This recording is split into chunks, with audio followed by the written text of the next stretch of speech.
whole senior year, I was a starter and I was the captain and I went on to play college ball. So I saw the results of that work.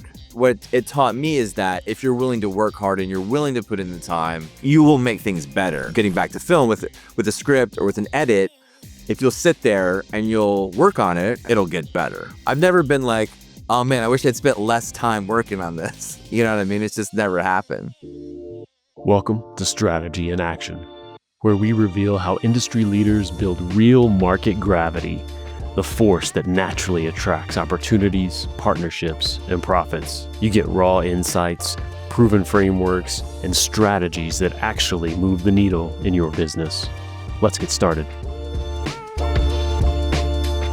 Welcome to Strategy in Action. I am doing a new little series here in between my regular interviews, partly as an excuse to talk to some amazing dear friends of mine, like today's episode with Will Canon, but also to really specifically focus on what I call power traits in these people that I know.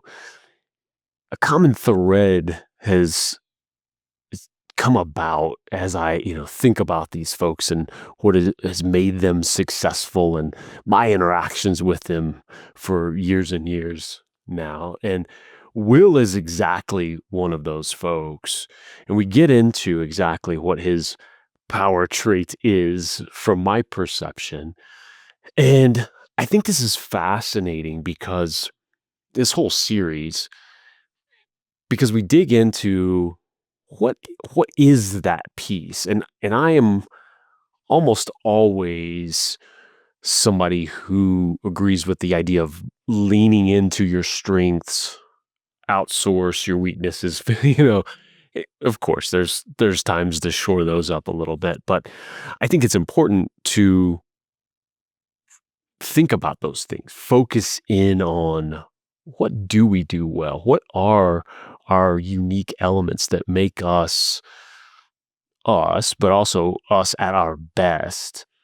I know Scott Adams talks about that talent stack, right? Maybe there's a lot of folks who are cartoonists, a lot of folks who are interested in being an author or so-and-so. Maybe there's a bunch of folks who are kind of funny. But when you stack all of those things together, it makes a really unique person. And this is similar to that in that there's a core trait in a lot of the folks that I know that like, wow, that's a piece that I just keep seeing over and over again. And part of this is being introspective and looking at it for yourself, right? What am I good at? What should I lean into? And sometimes it's really helpful to have somebody from the outside show you that, kind of point that out. It's nice, it's encouraging, but also sometimes having that pointed out can let you lean into that even more. And sometimes it's great to kind of go back, oh, where did this start? Oh, that's right. I've been doing this way for so long. That did make all the difference in this area, in this area, in this area. And then you're a little more proactive in moving forward to lean into that trait. And so I think this concept is fascinating. That's why I wanted to start this series. And again, also to showcase and interview and catch up with dear friends of mine. Will is an amazing filmmaker, and I've had the honor of knowing him for over 20 years now. Just crazy, making movies together back in the day, and he is still going strong. He's got a new film coming out called The Confession, and we certainly dive into that with that release coming up, in the next week now. I'm so excited for him. Highly encourage you to check out that movie on all the top streaming platforms. So let's jump in with Will Canon. Mr. Will, welcome to the show. Thank you for having me, and thank you for the Mr. Will greeting. That's I was hoping to hear that, so thank you. Absolutely. That's trademark for anybody out there. Don't try to use it. It's mine and mine alone. Speaking to Mr. Will Canon, this is such a blast. Will and I will try not to have too many inside stories that we don't explain with our year history, many years back in the day working in the movies and all that fun stuff. Past life for me, current life for you, Mr. Will. And we're going to get into absolutely your latest, The Confession, coming out. I love it. I love it. And it's great to see you, man. And thank you for the intro and thank you for the Mr. Will. I already feel at home. So I'm an open book. Nice. That's how I get you. Just lure you Yeah. in, like, yeah, lull you into submission with the Yeah. Mr. Will vibes. Yeah. Yep. And pull the rug out from under you. That's right. This is more of a gotcha interview. I've got some dirt, and This is and like we are some like live streaming. Yes, this is like some late 70s Mike Wallace, like show up at the dirty business and get ask you why you're poisoning the water, exactly. Gonna bring you down. Well, Yep. this is fun for this interview. Besides finding some excuse to bring Will on the show and have a conversation and catch up, which is always what I'm always trying to do.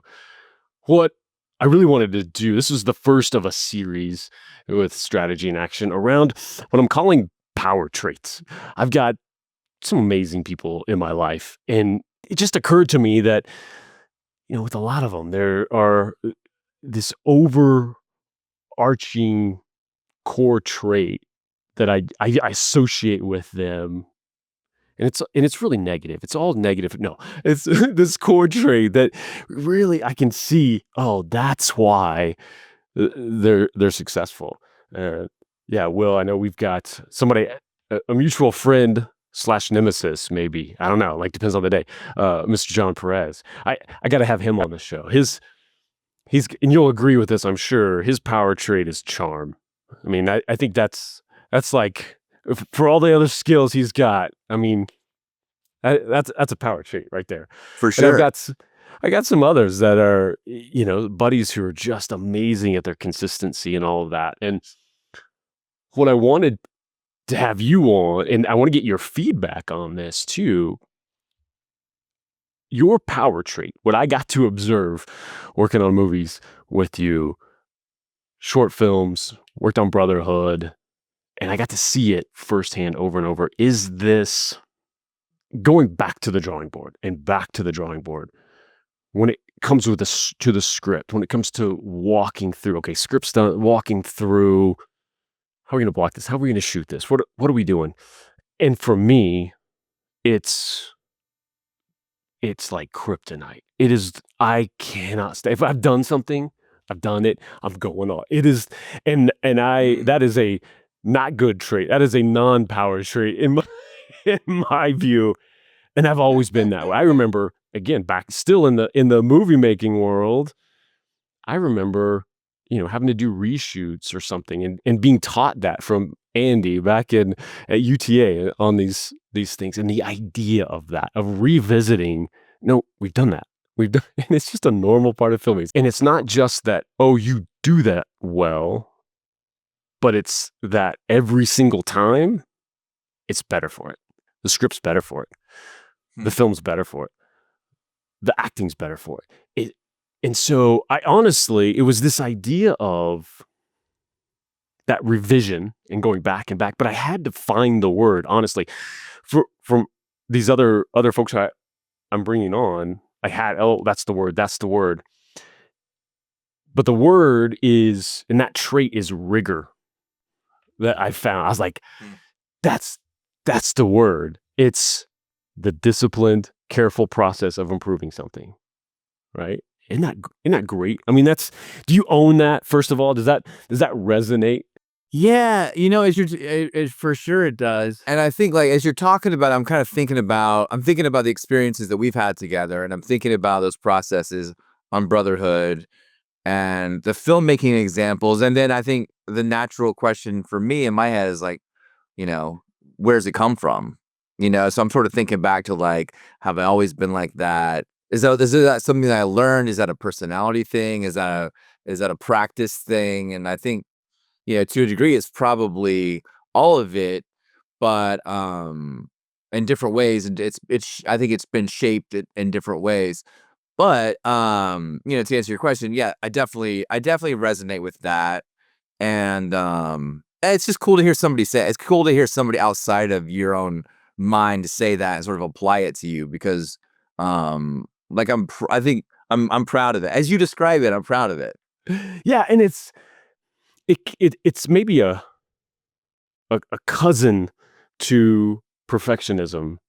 And I think being a perfectionist is a negative version of it. I think you could go down that road because that's an important distinction that I wouldn't classify you as that, because a perfectionist to me is just like, then it's never good enough, like, because you're never going to get the perfect. It's never Yeah. this, and nothing's ever right.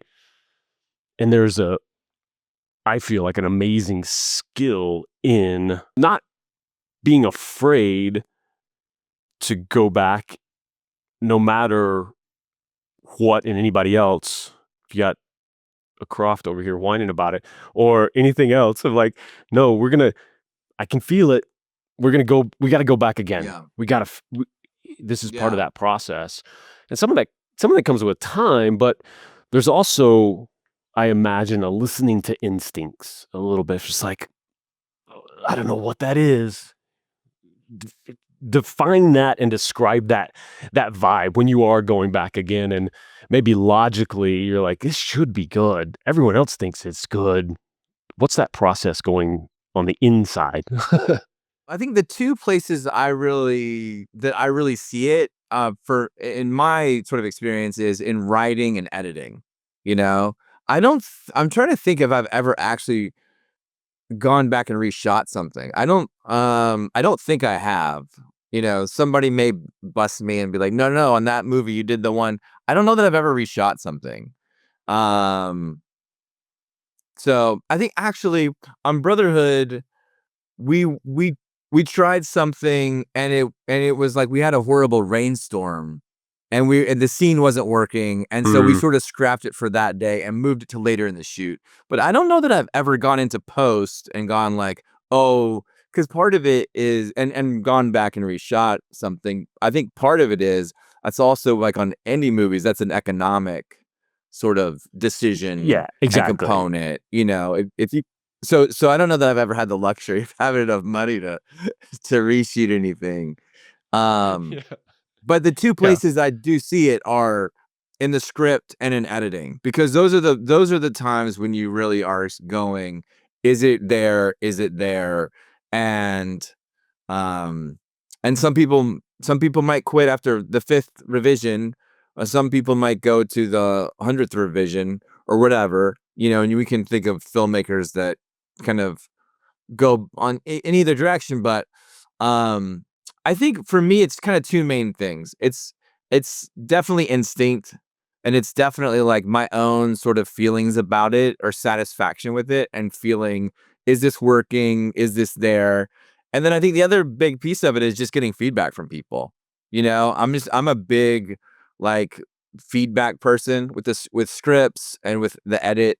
Um, with the confession, I probably did 15 to 20 little test screenings in my living room, when we were going through the edit, and I'm collecting data.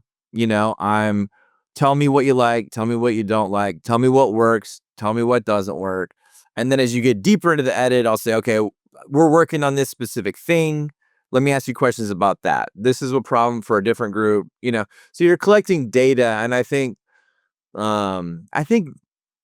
yeah, a big part of it is just wanting whatever you're working on to be as good as it can be, and just wanting to not leave any stone unturned.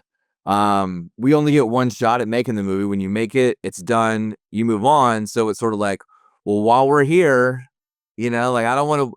I'm gonna watch it in a theater, or I'm gonna watch it on streaming. And this one, I've been going around to festivals, so I've seen it with audiences at festivals, and when I sit there, I feel very satisfied watching it. And I'm glad that, we did a lot of, we did a lot of tweaking. We did a lot of knob turning, but I'm glad that we did. I've never been like, oh man, I wish I'd spent less time working on this. You know what I mean? It's just never happened. So, Yeah.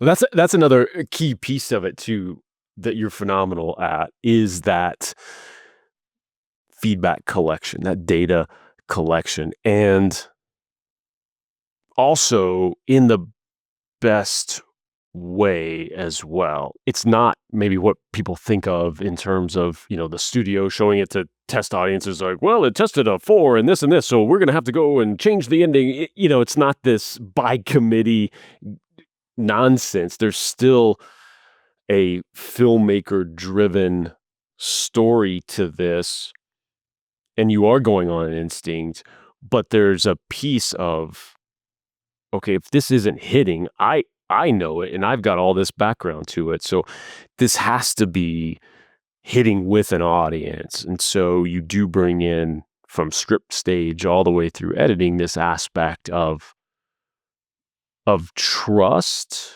of who you're, that person and that vibe and you can get that information out of them. But also, and I want people to grab this that may be thinking like, well, I don't make movies, so this doesn't apply to me. Even in business, it's the difference between you've got an offer out there, you've got something going, and you're just like, hey, what do you think of this? Or if it's, hey, here's this really specific aspect. How is this hitting for you when it comes to you like this? And that's something we can all be better at in terms of really knowing what to look for. And that comes with skill and openness and those instincts that you talk about. It's almost like asking a painter when they're done painting, right? Like what hits besides economic and like, all right, it's time. We got no more edits. But when is we can't afford anything else. Yeah. I think there probably are a lot of different factors, and unfortunately, some of it probably is economic, For me on this movie, it wasn't necessarily because it wasn't an expensive process, So it wasn't like, if we stayed in, picture edit for, one more week, it wasn't like we had a huge overhead and it was going to cost us, $100,000 to do that. We had a very small kind of overhead. I think part of it's experience, when you do it, you kind of have a sense of when the movie's feeling like it's done. I think part of it is the feedback, you're getting feedback from people. And at a certain point, like if something doesn't work or if people are having a problem with something, you kind of at a certain point, you exhaust, the remedies, So, Mm. if, there's only so many takes you have of a performance, So what's interesting is, and this is the fun part, when you get in there and like if you're having trouble with a certain performance or a certain scene, there are way more things you can do to help it out than you think. And it was really interesting to me, like there were a couple of scenes that like we would start a line on the actor, we'd be on the other actor, we'd cut to the reverse, we cut to the other actor. If we cut 5 frames later, like the performance was so much better to people. And it's a 5 frame Wow. difference. That 5 frames, if you don't know, it's 24 frames a second in movie land. So 5 of those Yeah. frames difference. That's the subtle. That's amazing. The difference was we were cutting to an actor and kind of waiting for him to talk versus just cutting to him and he's already talking. And it was a flow thing. It just made the flow better. And it's not his fault. You know what I mean? We hadn't edited it, but you also kind of like, you have to be willing to try the 5 frame things, and there's like a scare beat in it where this was kind of a reshoot, but it wasn't really a reshoot, but we needed something that where we added 6 frames to a sequence, like sort of a scare kind of action sequence. We added 6 frames that we didn't have. And it made it and made it come alive. So I feel like I'm kind of getting off in the weeds a little bit, but I think, you have to kind of be willing to try those things. And at a certain point, then I think once you've done the 6 frame try and you've done the 5 frame thing, you have to also kind of be willing to step back and say, okay, we've tried it all. And, I'm happy with where we are. I'm happy, with this process. That's the tough part that does come from experience in all of that, for sure. That's that best version of it. Whereas maybe the perfectionist goes on and it's 10 more weeks of banging their head against the wall with stuff that isn't, hey, we tried that before. We tried that before. It's just not that. And finding that piece that, hey, I'm not afraid to keep trying, but we got, we're there, we're done. Yeah, I yeah, mean, yeah. let's Yeah. and you brought this up too, of like, and this is where my interest in all of this is where where do you think that comes from, that rigor, right? Did it show up in basketball in high school and college? Did it show up as a little kid, that got encouraged maybe? Yeah. There's kind of two parts of it that I'm sort of thinking about as you talk about it. I think one part was I wouldn't call myself OCD, but I'm a little like OCD adjacent, you know? And as a kid, I would like organize like I was a huge sports fan as a kid, and I would organize my sports cards. And so like my team and do I have them very sort of like rigid and um so I think there was a little bit of willing to spend time on things. Like I don't see my son's loves Pokemon cards. I don't he plays with them and he trades them. I don't see him organizing them in the same way that I did baseball cards, which may And so be you discipline him way more for that. healthy. Yeah. Right. These need to be organized. Um Dad's only going to do this 10 more times before you get it. yeah, yeah. Right, right, totally. So I think there's some of that is one thing, and I don't know, when you're organizing them like that at that age, I don't know how healthy that is. Maybe it is, maybe it's not. I don't know. Hopefully it's probably fine. But the other thing I really remember is that once I was always a sports fan and I played sports growing up, and the place where the discipline really kicked in for me was like high school basketball. And I think a big place it came from was I'd always been sort of like the best player on my team, like in like elementary school basketball, middle school basketball. I was always a starter. I was always one of the better players. And then I got to high school and I wasn't anymore. And Hmm. and it just made me I really practiced really hard, and then I spent a lot of time just by myself practicing, because I think it was such my identity, and it was so important to me that I really did, put in the time. Um and, like if you talk to my high school coach, I think he would probably tell you that I was one of the hardest working players he ever had. And I think that it came from just wanting to be good, wanting to get better, wanting to improve myself, and wanting to play, just wanting to be a part of the team. And we actually had a really hard conversation, my coach and I, after I think it was the second game of my junior year, and he basically told me, he was like, you're probably not really going to ever play very much. You're probably not really gonna be able to contribute that much. Maybe he was trying to motivate me, but what I took away is that he's really being straightforward. But it really lit a fire for me to just like I knew where I stood, and I knew that if I was going to play a lot and I was going to contribute, that something had to change. I had to do something differently. So for me, it really lit a fire. And then and then I was a start my whole senior year. I was a starter, and I was the captain, and I went on to play college ball. So I saw the results of that work, and I think that's a similar thing with film or business. I think if you're putting in a lot of time and you're putting in a lot and you're not seeing results, that's really frustrating. and kind of any walk of life. But what it taught me is that if you're willing to work hard and you're willing to put in the time, then you will make things better. And I think with whatever it is, and getting back to film, with a script or with an edit, if you'll sit there and you'll work on it and you'll be really disciplined about it and be kind of really intentional about what you're trying to do, then it'll get better. And it also goes right back to feedback, right? And how you Yeah. take that Oh feedback. yeah. So Yeah. Yeah. your coach gave you feedback. If you are working super hard at something and you aren't getting the results in your business, in sports, in making movies, that's data, that's Yeah. feedback. And then what do you do with that? Do you throw up your hands Yeah. and everyone's wrong and die on that hill, or do you go, okay, let me dig in here. What could I do differently? Like back in high school, something has to change.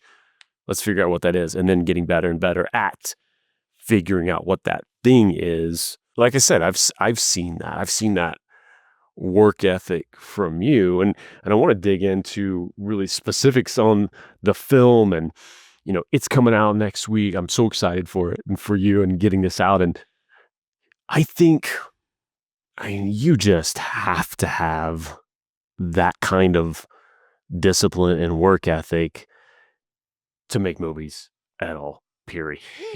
It is such a long process. And you were sharing with me before, I want to get this across to folks too, because of your experience raising money in the past and knowing that process, and then your process for writing. Talk to us about with the confession, how you're like, okay, I'm gonna get smart with this and manage my time with this, and give people a sense of this time that it does take to get movies Yeah. made. Where it kind of came from was I was actually on a road trip with my buddy, Jason Berryhill, who I think you know. And I was sort of like, I had a project that had a sort of a bigger actor attached, and I thought it was going to get made. And it was sort of, we were on this road trip and the project was sort of falling apart and I was sort of bitching and moaning about the process. And he was like, well, what would you do differently if you're going to do another movie independently? And he kind of like just having a conversation as we drove, drove north to Santa Barbara. And I said, well, this is what I would do. And I sort of I gave him the idea that I had this like kernel of an idea, which was for the confession.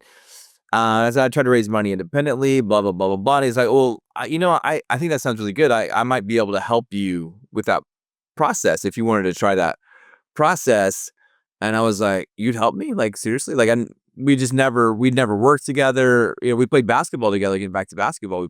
We played a ton of basketball together, but nothing film related or professionally. So that kind of started, I think, just sort of like just that one person's sort of like interest or belief in it sort of validated it, kind of getting back to the feedback thing, I think. And then I sort of decided, as he and I kind of talked that weekend, I sort of decided, well, usually, you take however long it takes you to write a script. Maybe you're fast, it takes you 2 months, maybe 6 months, maybe a year, whatever. You write a script and then you look up and you say, okay, now I'm going to try to find financing for it. I'm going to go look for it. And what I decided to do instead was just say, okay, it's going to take a while to write the script and it's going to take a while to raise money, because both always do. So let's just start on both at the same time and sort of dual track this thing and not do it linear and, wait a year to the script's ready. And I think it was really helpful, to be able, I had a pitch deck. So I was showing people the pitch deck to raise the money, but then I was also working on it. And I also didn't feel the sort of like same kind of pressure of, oh, I have to finish the script because I can't raise money until we finish the script. It was just, it just made it a little bit more free flowing, I think, in a good way. And even doing it that way, it still took us 5 years. When we, from that road trip to shooting the movie, was still 5 years. So I'm glad it wasn't 6 years. Yeah, for folks who don't know too, and just in that process, if you're outside of it, you think, well, you have to have a finished script, because what else are you going to give investors or potential investors and all of that? And it's just not done. They don't read no script. They don't. Eventually, they want the idea. What are the components? What are the? It's just a different animal. So I think that's a Yeah. really smart approach. I guess let's finish that process for folks so they know. So getting into when you shot and where and those decisions that came in, and let's follow that timeline, because I think Sure. that's, man, you talk about needing that work ethic all along the way. Filmmaking is that for sure.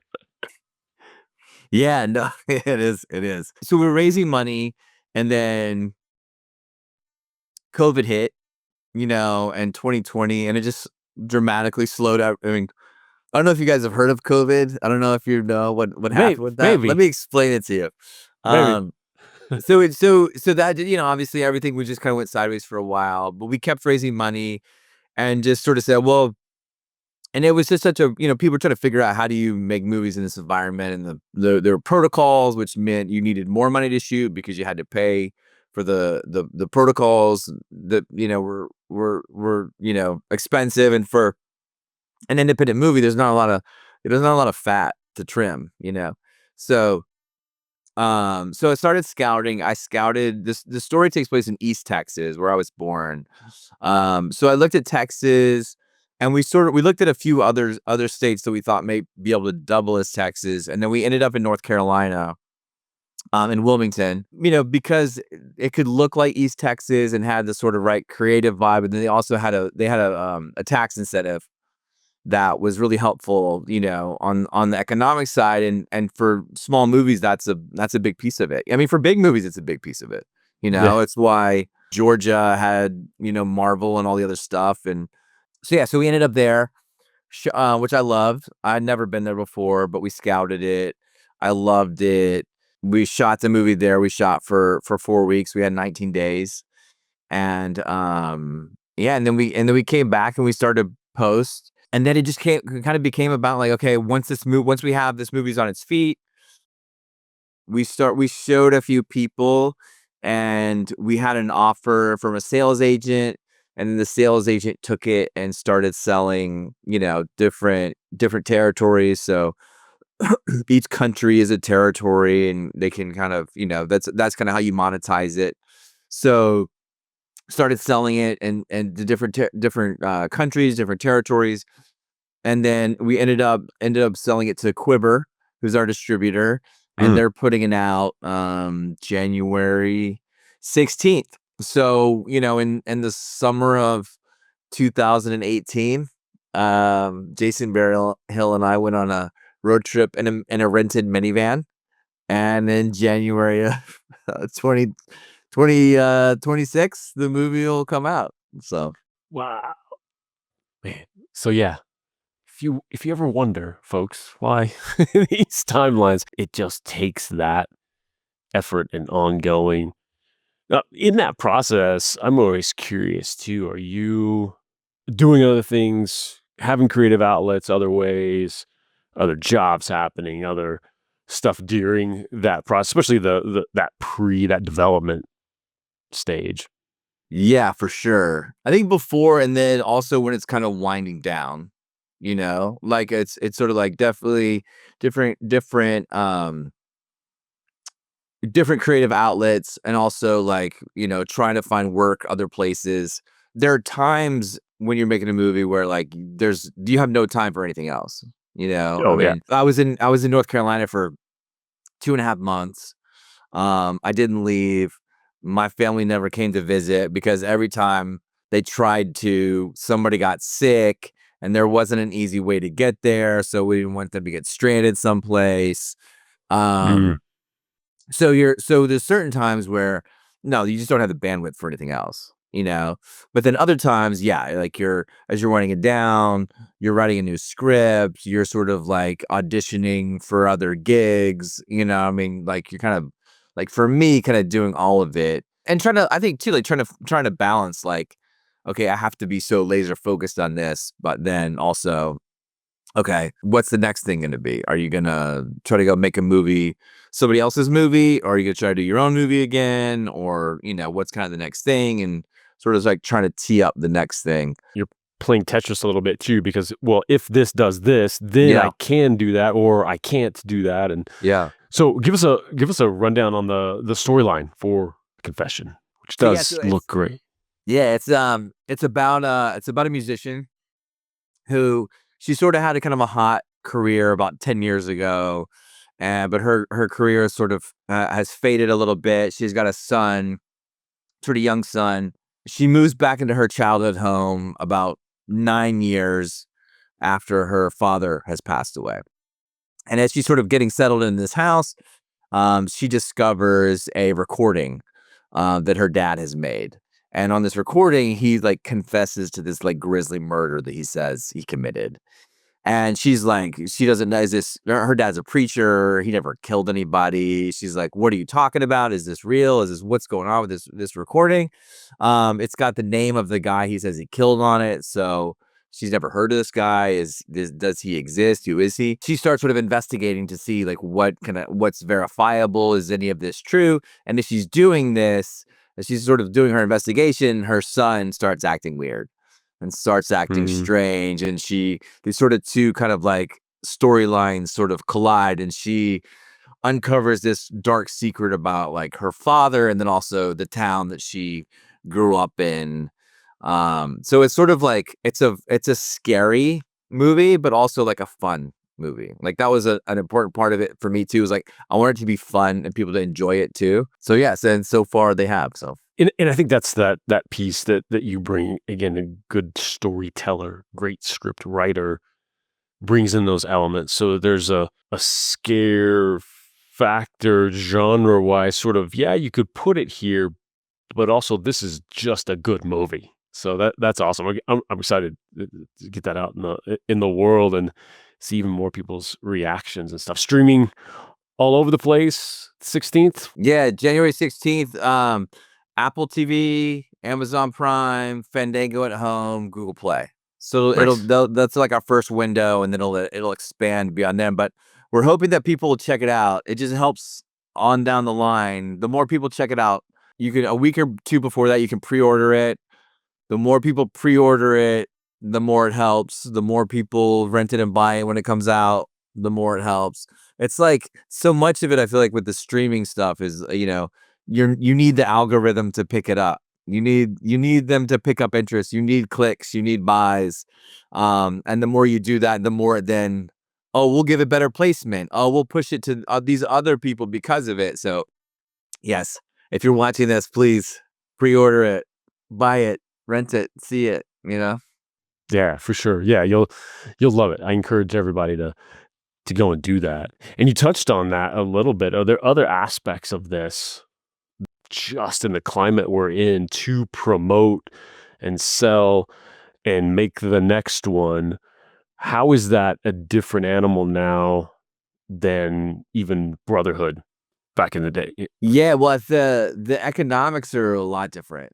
It's weird. The economics around Brotherhood, premiered at South by Southwest in 2010, and then it came out in 2011, and even then that was a little bit of a tricky era because you're right, you're still after the sort of financial meltdown, in 2008. DVDs had kind of stopped being a revenue stream in 2007-ish. So used to the home video market was just so huge, and you could, No, yeah. and I think a movie like Brotherhood 3 years earlier, 4 years earlier, 5 years earlier, would have been like economically a much different film because of the home, because people were still buying DVDs. That was still a little bit the world of an indie movie would go into theaters, and if it really had a lot of buzz and really you could still kind of platform it. It made sense to put it in theaters. It made sense. People would still go see it.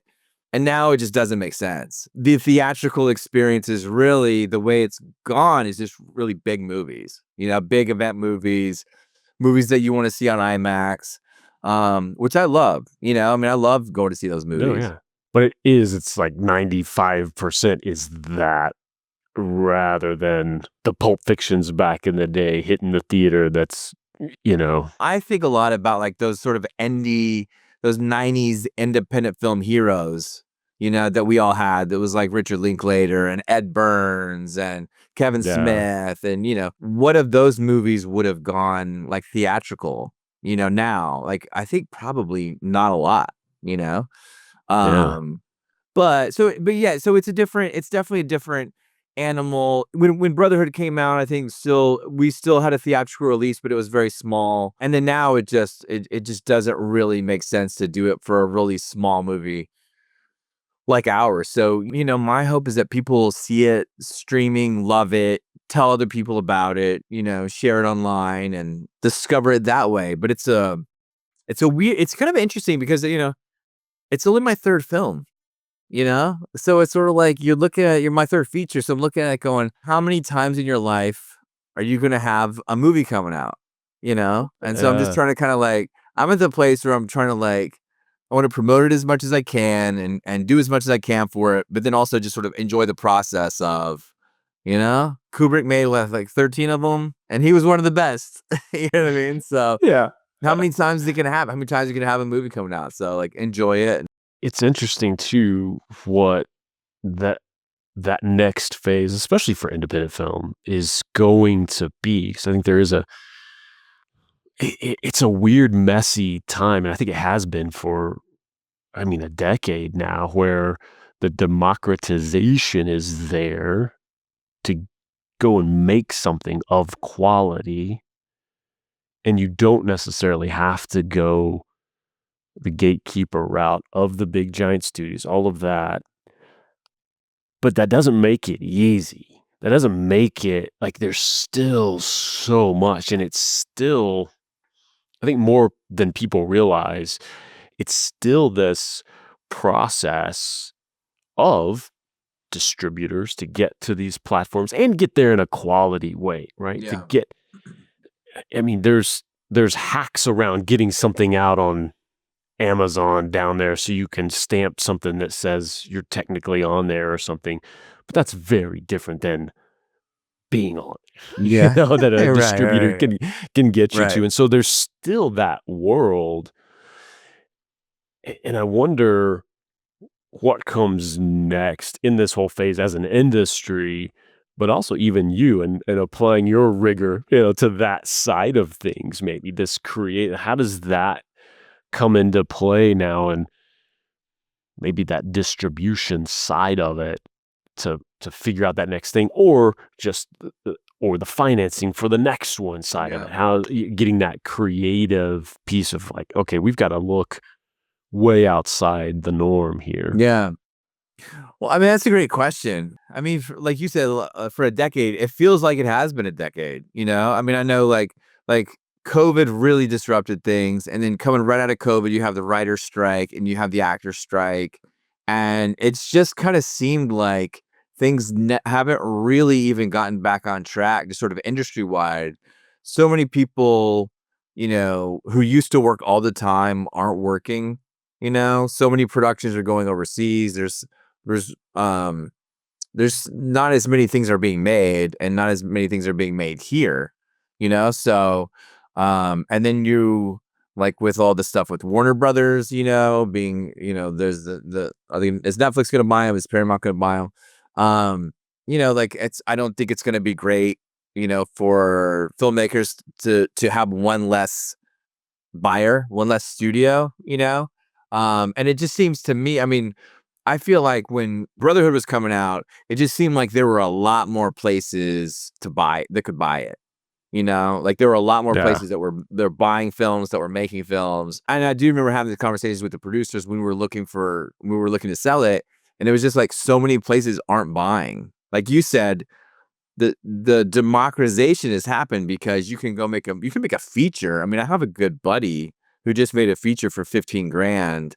He did it himself and it looks great, like it's fantastic for 15 grand. The trick is like when you go to sell it and there's 4 places that are buying indie films. The mandates for these places is we're making our own movies, we're not buying indie movies, or whatever it is. Their mandates are all over the place, but it's not healthy for independent movies when there's so few places where once you're done and you made it, I have a way to monetize it and get your money back for your investors and then go do it again. So I think that's the trick. It's like way easier to make them, way harder to sell them. Yeah, which seems backwards from the outside because streaming is so big and there's Yeah. so many channels that way that you would think the demand for more because that consumption seems to be up in that world, that the demand would be more, but maybe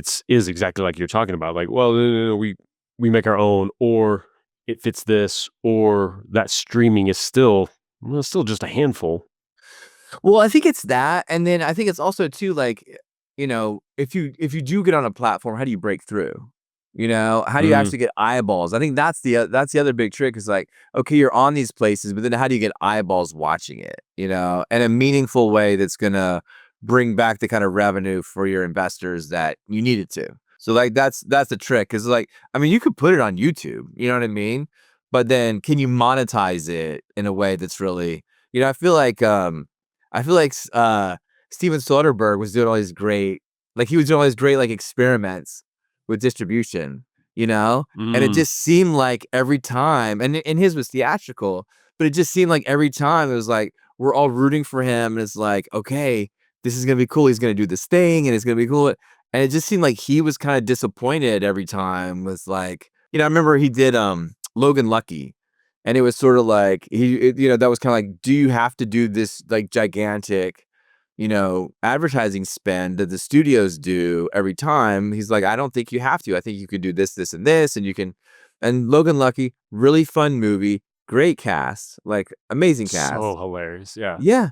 And still, like, yeah, I think he was disappointed in how it did because it was just like, nope, you gotta really turn the money hose on and spend money to market it and at that level, at theatrical, you know, 2,000, 3,000 screens, whatever that movie was. It just seemed like theatrically when whatever experiments he was doing, he was never really satisfied with kinda how they were turning out on that end. Yeah, was it one of his movies that was the first to really try that what's the phrase? When Like it's the day and date kinda thing or yeah. yeah. Y Yeah, it was, I think it was called Bubble. It was like a little yeah, indie yeah. movie that I think, Mark Cuban's company, I think, financed. I could be Okay. wrong, but I think they but this was like '05 or '06. This is way back. Yeah. Yeah. Honestly, I think we're on that precipice too of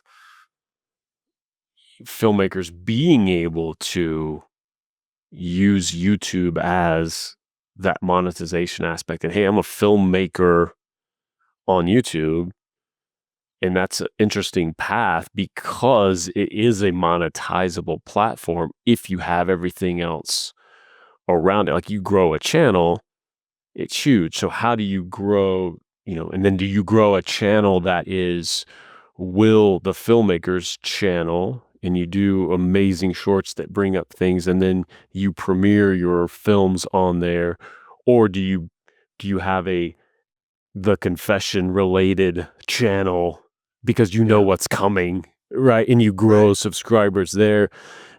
And that's going to be an interesting phase as that cost of there's still a big gap right now, but as that cost of making a movie of really good quality comes down Yeah. and that monetization keeps going up on these Yeah. platforms. Yeah, I mean, I would love for that to be the case. You don't hear about, like, all the sort of mid-level stories, but, like, the big stories, that get pressed that you hear about on YouTube over the last, like, year or 2 have been you know, a lot of comedy guys with big followings, then going into horror.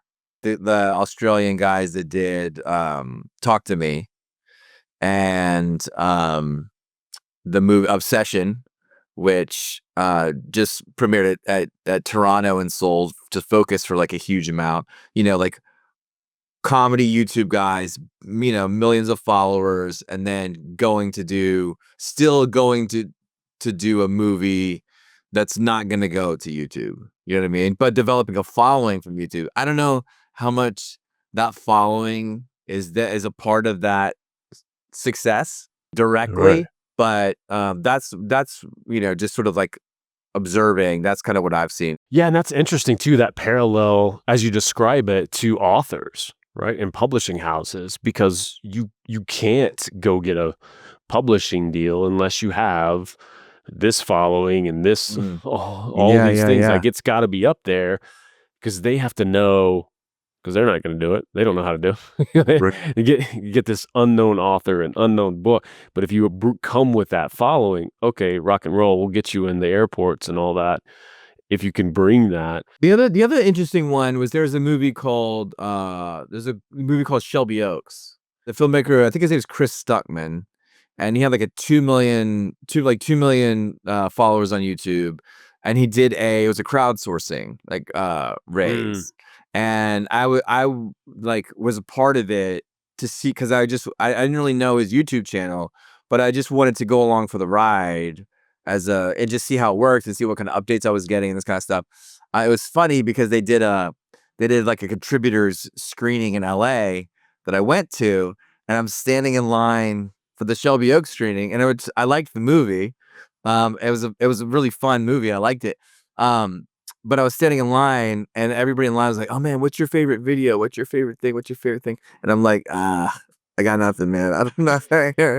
I don't know. I just like he was making a film, and I thought it looked cool, and I was interested. I wanted to kind of go along for the ride as a contributor. But it was interesting to see like because I think they raised like the most money that's ever been raised for a film on one of the platforms. I can't remember if it was GoFundMe or what or which platform. But then they premiered it at a festival, and then Neon bought it. I think put a little bit more money into it. I don't know to reshoot some things. I don't know exactly what they did, but then the movie's coming out, and the movie was good, and it was fun. So that was kind of an interesting way to see somebody kind of like take a following and do something with it. yeah, and YouTubers are doing. I took my son last year to a concert from, I'm blanking on his name right now. Huge YouTuber, big following, and he's doing the concert tour because, with music and bringing in guests and live performance and Dude Perfect guys going from their huge following, then do a world freaking tour with all their stuff that they do. And then, Yeah. but to your point too, even those, they're going in, I mean, they're monetizing just fine over there, but then taking that to, Netflix or Disney or wherever it is, for their show for that next level. I think there's a play in that, and it's, again, none of it's easy Yeah. by any means.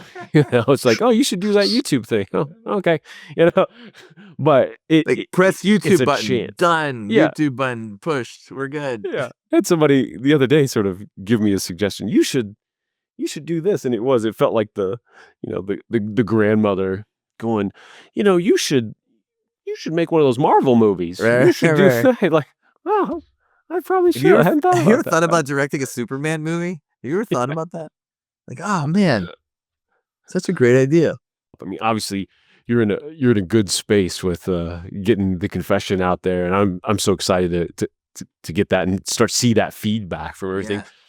as an industry and in your career and all of that. Like, how are you feeling with it? Is it still feel good? And it's, oh yeah, I made that, and ready for the next one kind of vibe. Yeah, no, totally. I think especially when you end the process and you're then going to show people and getting feedback and it goes out into the world, it's almost like then you forget about all the hardships that it took to get it there. You know what I mean? Yeah. Um, like you forget about those things and you forget about how just like the difficulties of it. This is where it's like I feel great about it and I'm so excited. And I think too, like you finish it and you're kind of tired, you're worn out, like any project, and that you spend a lot of time on, and then you kind of you rest up and you get re-energized and you go like, all right, let's go, whatever the metaphor is, let's go climb the mountain again or whatever, it is. And that's kind of where I'm at, where it's like, okay, that was cool. I think too, like when I finish a movie, I think I heard Fincher say something similar to this. It is sort of like whenever I finish a movie, then I feel like I know how to make it. Like I Wow. finally understand how to make the one I just did. You know Oh what I yeah, mean? that's good. Yeah. I feel that way. And then I also feel like just in general, like I just learned so many things, because you just don't like even the most prolific filmmakers don't make that many relative to other things you do in life or relative to actors, you know, who, do 10 movies for each one that I direct, or more, you know? So I think there's also that. It's just sort of like you learn so much. You have so many more kind of tricks up your sleeve and things that you figured out and things that um and across the board, creatively, hiring people, any kind of decisions that you're making, you just learn so much. You learn what you like, you Oh learn what yeah. you don't like. And then it's just like, man, I have all this knowledge. Like, let's go do it. Let's go, put it to use. So that's kind of where I am. I'm like kind of chomping at the bit to be like, what's the next one? Oh yeah. Well, that's good. That's a good place to be too. And it is similar to folks who exit a business too, and when they go start up that next one, Yeah. it's a similar thing of like, oh, if I can do that, now this next one, you have your whole brand new challenges again and all of that. But it's like having a startup, Yeah. creating it, build up, selling it off. Yeah. Filmmaking is very, very similar, actually. Yeah. Yeah. And the timelines are, unfortunately for filmmakers, the timelines are probably similar too, you know? Yeah.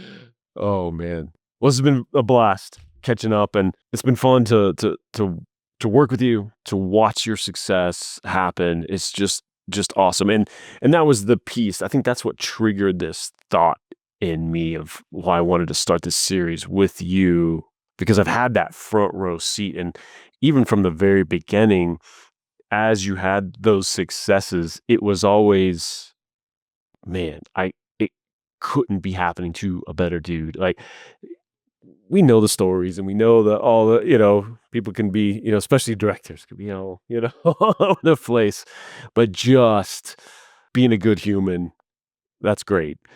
But that work ethic, and you've just earned every step of it along the way because of that rigor that you have of just bringing into that, and what you bring to that project is every project is just Thanks so much, man. fantastic. So Can I say yeah, something real quick? Oh, it's sure. along the lines, but it's also about you.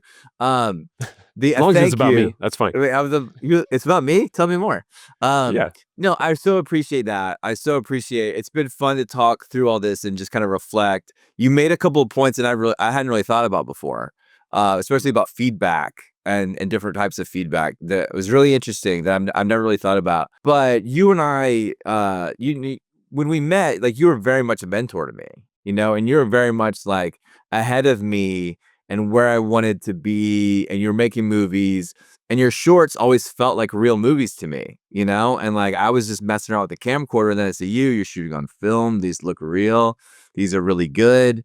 So you were, you were a mentor, and then we sort of became, we were producing partners for a while. So you were sort of peers. And then I remember just talking about the work ethic. I remember you said at the Youngster premiere, you said something about me working my ass off. And it just meant so much to me because you were sitting in front of an audience. I don't think we'd even talked. It was like such a compliment to me. You know what I mean? I just felt like it was Mm. such a compliment.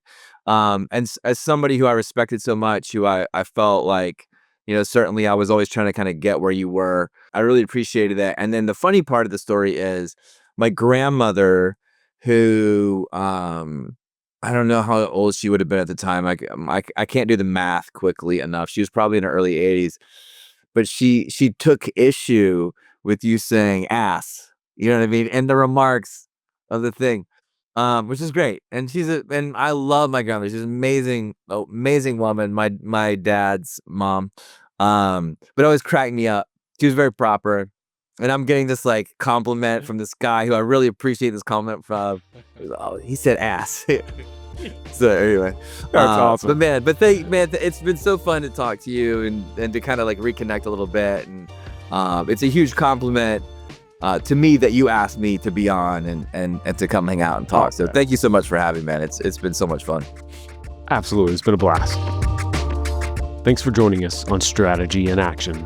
Remember, true industry leaders don't chase opportunities, they attract them. Want to build your own market gravity? Visit MediaLeadsCo.com. See you next time.